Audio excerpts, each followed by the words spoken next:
play with people's intelligence and intellect, you know, the way they do today. You know, people are telling lies for a living. You know what's a sucker to me? A sucker is a who pick who he be fight with. Right. Like if you see it and you go, oh, I'm not going because this. I won't for him, but I'll with this one. Yeah, I think I can take him. Right. Man, 50 Cent is spiraling out of control right now. Ever since Jay Prince dropped some wild files accusing 50 of snitching, things have been getting uglier by the second. And trust, it's looking like Jay Prince might have finally run into someone who's not scared to clap back. Folks been side-eyeing 50 for a minute now, saying it's mad hypocritical for him to call Big Meech a snitch when rumors been flying that he might be one too. Now here's where it gets crazy. Jay Prince allegedly went full savage and cooked up some fake documents trying to prove 50's a snitch too. Faking paperwork? That's next level. But 50 wasn't having none of it. He fired back hard. You know, because, you know, be throwing rocks and hiding their hand, right? They be throwing rocks and hiding their hand. And I don't like them kind of individuals. Called Jay Prince a straight-up liar, a fraud, and a wannabe gangster who bullies young rappers and robs them blind. He said Jay gets rich off the backs of up-and-coming artists while pretending he's some kind of boss. Whew. But now everybody's asking the big question. Is there any truth to these snitching rumors about 50? Or is Jay Prince just trying to spin the block with fake heat? Why go through all that trouble if there's nothing real behind it? Something ain't adding up. And guess what? 50 ain't done with Big Meech either. He's still pressing him over those snitching claims and doesn't seem like he's backing off anytime soon. The internet's going crazy, totally split on this one. Some people saying 50 got no business pointing fingers, while others are yelling that Big Meech is just another rat rapper. Then things took another wild turn. Rapper Top 5 jumped in the mix and blasted Big Meech for sliding into his DMs. Top 5 didn't hold back, called him a rat straight up and tagged 50 saying, "Yo, 50 Cent, come get this fake 60-year-old kingpin out my DMs before I crash out." And to twist the knife even more, he dropped the hashtag #Big Screech ! This fucking rat thought he could DM me and tap in. Yo, 50 Cent, come get this fake 6-year-old kingpin out of my fucking DMs, nigga. Should've worked a regular job like my father, nigga. Big Meech, Big Screech. Yo, Lil Meech, call me Lil. Of course, 50 couldn't resist. He reposted the video with his own twist saying, he probably want to borrow some money from you, gangsta. 50 is on savage mode right now. Most folks in the game been real quiet about this beef, and for good reason. Everyone knows how 50 Cent gets down. One wrong move and he'll roast you for life. But at the same time, nobody want to look like a straight-up yes man either. Still, a few people been bold enough to speak up, and some of them are saying 50 got no right to talk about snitching when they claim he's the biggest rat of them all. And you already know who's leading that charge, Jay Prince. Of course he had to jump in. He came out swinging, calling 50 everything under the sun, except a decent man. He made it loud and clear that he's standing with Big Meech, which honestly ain't shocking to nobody. But here's where things take a nasty turn. Jay Prince didn't stop at just words. Nope. Word is he took things even further by putting out fake paperwork trying to expose 50 as a snitch. Yeah, fake documents. Allegedly, of course. Gossip Page has been lighting up with reports that Jay Prince been sneak dissing 50 on his Instagram stories, throwing shade like it's a sport. One insider even said Jay's out here talking about how 50's only using Big Meech's name for attention. Clout chasing, plain and simple. You know what I mean? It's, I can't believe people play with people's intelligence the way they play with people's intelligence and intellect, you know, the way they do today. You know, people are telling lies for a living. You know what I mean? They actually lying to y'all for a living, but as you can see. But that's not even the craziest part. Rumor has it, Jay Prince posted something insane on his Instagram, then deleted it real quick before the blogs could catch a screenshot. The claim that he was the real founder of the BMF brand. People were like, wait, what? And if you thought that was wild, there's more. Some behind-the-scenes sources say Jay Prince been playing dirty, possibly sending people to pressure 50 into silence, allegedly trying to shut him up for good. But come on now. The last thing 50's ever gonna do is back down from a fight like this. And sure enough, 50 came right back swinging. Cause you already know he wasn't about to let Jay Prince slide with a move that greasy. 50 Cent wasn't just talking. He clapped back at Jay Prince and straight up dared him to pull up if he's really about that street life. He even dropped a clip from Training Day on his page, basically telling Jay, I'm always ready for war. 50's making it real clear, he's not ducking nobody. But before we even get into 50's savage reply, let's address the elephant in the room. People are getting fed up with Jay Prince and all his family drama. Like the industry is slowly turning on them, especially the younger generation of rappers. More and more of them are calling him out, saying they're done playing along with his games and fake tough guy act. If you know Jay Prince, you know there's always something shady going on behind the scenes. He talks like he's all about peace and protection, but folks say that's just a cover-up. What he's really doing? Lining people up and getting them caught up in drama they didn't ask for. And here's the wild part. Word on the street is that Jay Prince and his son, Jazz Prince, been running rigged dice games. Yeah, rigged. Rappers and other folks get invited in, thinking it's all fun and games, and they end up losing thousands, sometimes even more than that. And in some darker cases, things turn deadly. That's how serious it is. For those who don't know, Jay Prince is the CEO and co-founder of Rap-A-Lot Records, one of the biggest names to ever come out of Houston. But Jay don't just want to be a label boss. He walks around like he's the king of the whole city, calls himself the king of H-Town, and his sons, Jay Prince Jr., Jazz Prince, and Baby J, move the same way. Flashy, powerful, and untouchable. At least, that's how they want to look. They're deep in both music and boxing. Got their hands in all kinds of deals. So is there supposed to be a certain protocol for people to check in? No, and I begin with me, and then he can speak, and they can speak for the other generation. But I'm a never, you know what I mean? We don't have time for no shit like that. You know, now a lot of people from the different police departments and all these different people want to insinuate like we extorting people. They have to check in.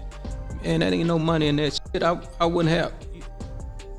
I got more money than I could spend, right? So I don't want to say go give you what that shit ain't gonna work. It ain't gonna turn out right because real niggas ain't gonna have that no way. You know, check in for what? But on the flip side, there is what you call a brownie point to be able to have us as friends. But let's be real. They're also the perfect example of when people say there's a big difference between being famous and being respected. Let's talk about that unwritten rule, the one where rappers and celebs gotta check in when they land in Houston. Yeah, that's real. And who's behind it? Jay Prince and his crew. The deal is simple.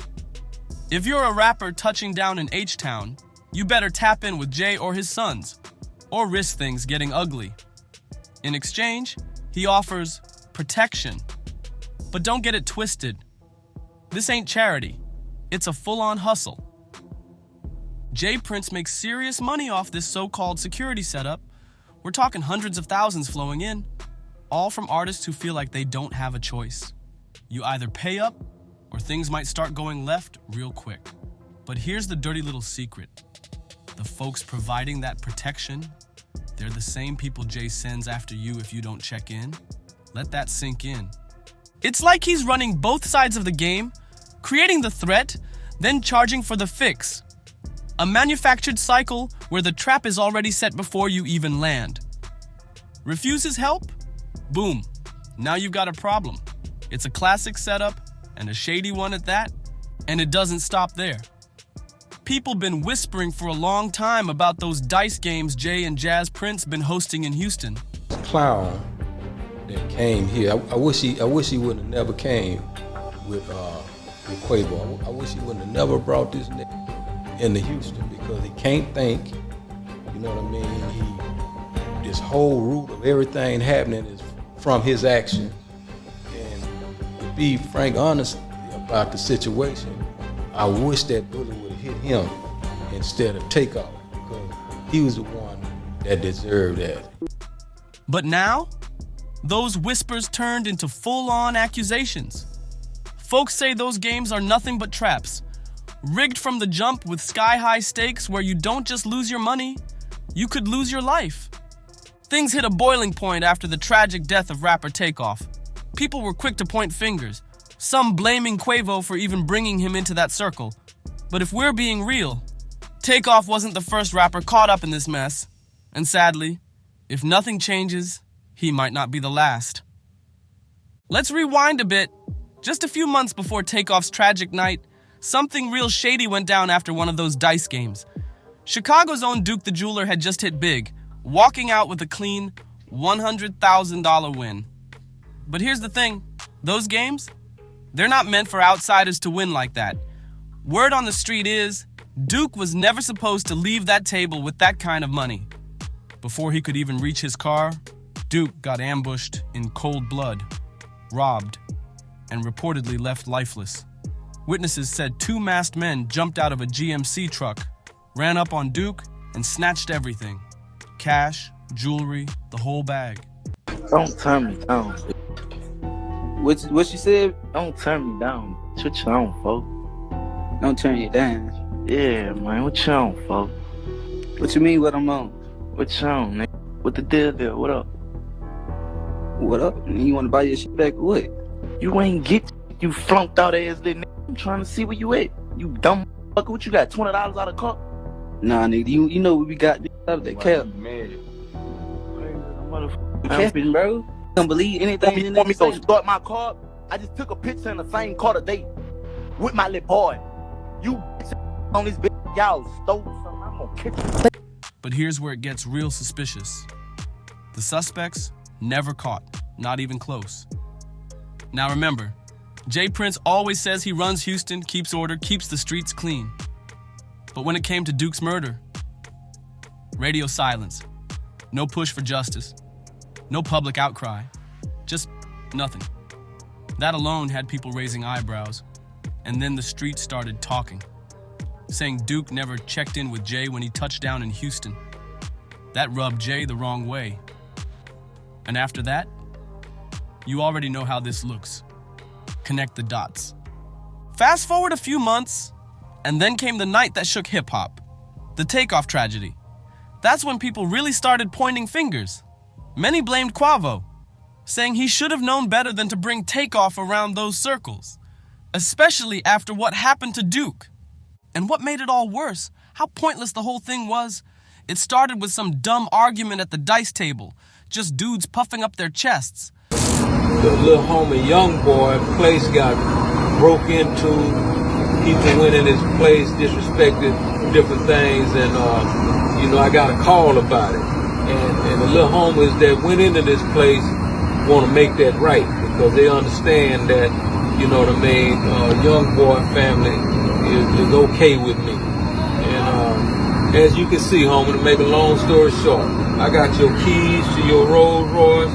I got your keys to your McLaren. You know, all that shit they took. And the homie, Shakur, what you got, homie? You got your Rolls Royce umbrellas. You got your keys. You got a bunch of other shit. So get in contact with us, bro. Get your shit back. But things spun out fast. Voices raised, tempers flared. And then someone pulled out a piece. Shots rang out. Chaos broke loose. The most heartbreaking part?